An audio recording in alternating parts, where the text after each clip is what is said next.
حکومت سازی تو ایک طرف، لیکن اپوزیشن بہت میٹر کرتی ہے، specially leader of opposition. Do you think کہ پی ٹی آئی کے ہوتے ہوئے بلاول اپوزیشن کی کرسی سنبھال سکتے ہیں؟ کیونکہ وہ بات کرتے ہیں ایشو ٹو ایشو، کہتے ہیں کہ ہم سپورٹ کریں گے نون لیگ کو، تو وہ کیا اتنی اسٹرانگ اپوزیشن کر سکیں گے؟ جعلی اپوزیشن ہوگی ان کی جو اپوزیشن ہوگی، کیونکہ وہ کہہ رہے ہیں کہ ہم صدر کا عہدہ زرداری صاحب کے لیے چاہتے ہیں، ہم چیئرمین سینٹ کا، اسپیکر قومی اسمبلی کا، اور پھر وہ صوبوں کے گورنرز کا. تو پیپلز پارٹی اصل میں حکومت کا حصہ ہی ہوگی. وہ صرف ایک، چونکہ وہ بہت سخت بیانات دے چکے ہیں کہ میں اس نون لیگ کے ساتھ نہیں بیٹھوں گا، یہ وہ آئی جی آئی والی نون لیگ ہے، یہ جو ہے وہ میثاق جمہوریت والی نون لیگ نہیں ہے، اور یہ شیر جو ہے عوام کا خون چوستا ہے، بہت پیتا ہے. سخت بیانات تو آئے بہت ہیں، سخت بالکل. بیانات دے چکے ہیں. اب ایک دم وہ جب کلا بازی کھا کے لیکن اب نون وہ لیگ کے کہتے ہیں ہم ساتھ مفاہمت کی سیاست کرتے ہیں. بیٹھیں گے تو پھر کیا لوگوں کے سامنے اپنا فیس لے کے جائیں گے؟ تو اس لیے وہ سمجھتے ہیں کہ لوگوں کی شارٹ میموری ہوتی ہے، تھوڑے دن بھول جائیں گے لوگ، تو پھر ہم وزارتیں بھی لے لیں گے.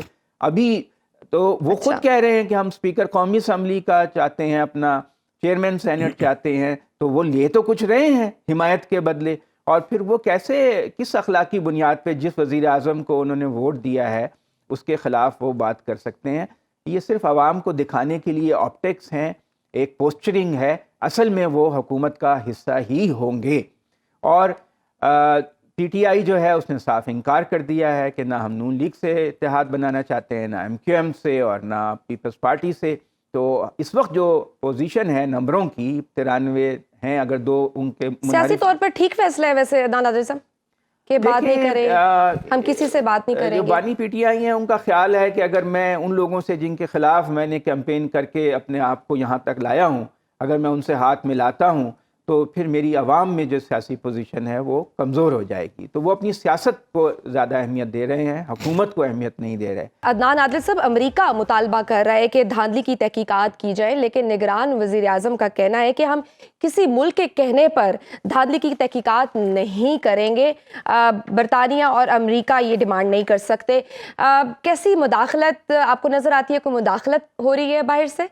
ایک یہ مداخلت ہوئی تھی، ایک پہلے بھی مداخلت ہوئی تھی. دیکھیں دونوں وزیر اعظم کا کمپیریزن اگر آپ کریں گے تو وہ کیسے کریں گے؟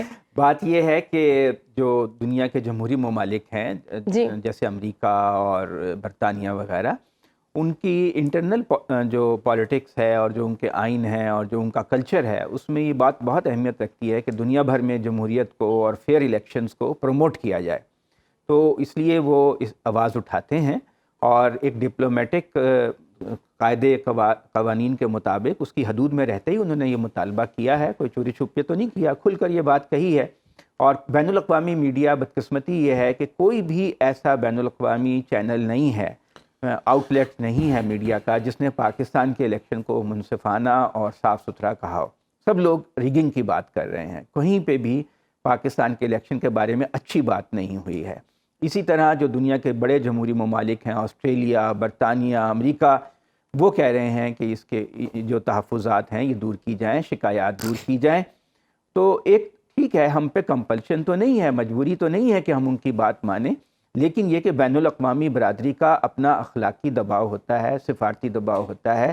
پاکستان اپنے معاشی معاملات میں ان کا مجبور بھی ہے، ان کا مرہون منت بھی ہوتا ہے. ہمیں آئی ایم ایف سے قرضہ لینا ہے تو ان کے ووٹ بہت زیادہ ہیں. امریکہ چاہے گا تو قرضہ ملے گا، امریکہ نہیں چاہے گا تو نہیں ملے گا، اور نہیں ملے گا تو ہم ڈیفالٹ نادہندہ ہو جائیں گے. تو یہ نہیں ہم کہہ سکتے کہ جو عالمی دباؤ ہے اس کو بالکل مسترد کر دیں. اب آپ دیکھیے نا کہ جو انڈیپینڈنٹ پاکستان میں بھی الیکشن مانیٹرنگ کے ادارے ہیں جو کسی پارٹی سے وابستہ نہیں بالکل ہیں، صحیح. عالمی دباؤ تو اپنی جگہ ہے. نیئر صاحب، ایک نیا جی فیفن کا ادارہ ہے، اس نے کہا ہے کہ 136 حلقے ایسے ہیں قومی اسمبلی کے جہاں پہ ریٹرننگ افسروں نے جب رزلٹ ٹیبولیٹ کیے، جمع کیے پولنگ اسٹیشنوں کے، تو انہوں نے جو قانون کا تقاضا تھا کہ امیدوار وہاں موجود ہوں اس کو پورا نہیں کیا. اور ہمارے بھی بہت سی جگہوں پہ جو نمائندے تھے ان کو باہر نکال دیا گیا. تو جب آپ کے ملک کے اندر جو کام کرنے والی غیر سرکاری تنظیمیں ہیں، جیسے انسانی حقوق کمیشن آف پاکستان ہے، فیفن ہے، پتن ہے، وہ سب اس پہ سوالات اٹھا رہے ہیں، تو اس کے اوپر ہمیں ٹھنڈے دل سے غور کرنا چاہیے، جذباتی باتوں کی بجائے قانونی طور پر ان شکایات کو دور کرنا چاہیے۔ اگر ہم کمپیریزنس کی بات کریں، سی ایم پرویز خٹک اور اب علی امین گنڈا پور یا محمود خان صاحب بھی تھے، تو آپ کیسے دیکھیں گے کمپیریزن اگر کرنا چاہیں سی ایم؟ دیکھیں جو پرویز خٹک تھے نا، وہ تو آن ہز اون بہت ان کی اہمیت بڑھ گئی تھی، اور وہ بعض باتوں میں بانی پی ٹی آئی کی بات بھی نہیں مانتے تھے، اور پھر فائنلی ہم نے دیکھا کہ وہ پرائم منسٹر کے عہدے کے لیے بھی بیک ڈور کوششیں کر رہے تھے، اور جو ان کو ڈچ کرنے والے لوگ تھے ان میں بھی وہ پیش رہے۔ تو علی امین گنڈا پور کا کریکٹر بالکل مختلف ہے، انہوں نے بہت برے وقت میں ساتھ دے کر اپنی لائلٹی ثابت کی ہے، اور ان کا تعلق ساؤتھ کے پی کے سے ہے۔ تو یہ بھی بہت اہم بات ہے کہ ساؤتھ کے جو خیبر پختونخوا کا جو جنوبی حصہ ہے، وہاں کے لوگوں کو یہ شکایت رہتی ہے کہ ہمیں وزارت اعلیٰ نہیں ملتی۔ تو زیادہ تر جو شمالی علاقوں کے لوگ ہیں جیسے پشاور، چارسدہ، سوابی، یہاں کے لوگ بڑے عہدے لے جاتے ہیں۔ تو اب ساؤتھ کے آدمی کو سامنے لانے سے ایک فائدہ یہ ہوگا کہ وہ جو احساس ہے وہ بھی ختم ہو جائے گا، اور جیسے کہ ابو ذر نے کہا کہ ٹرسٹ کا فیکٹر بہت اہم ہے۔